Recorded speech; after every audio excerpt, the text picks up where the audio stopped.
கேட்டுட்டு செல்ல ஓடிட்டு இருக்கா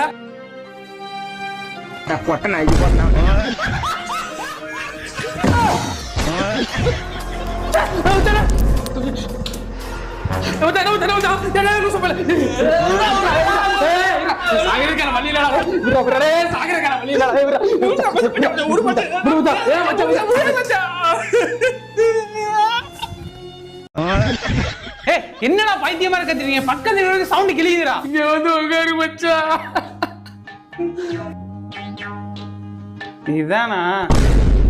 இதானா அந்த ரெண்டாவதா ஒருத்தி வந்து முத்தம் கொடுத்தால அது என் பொண்டாட்டில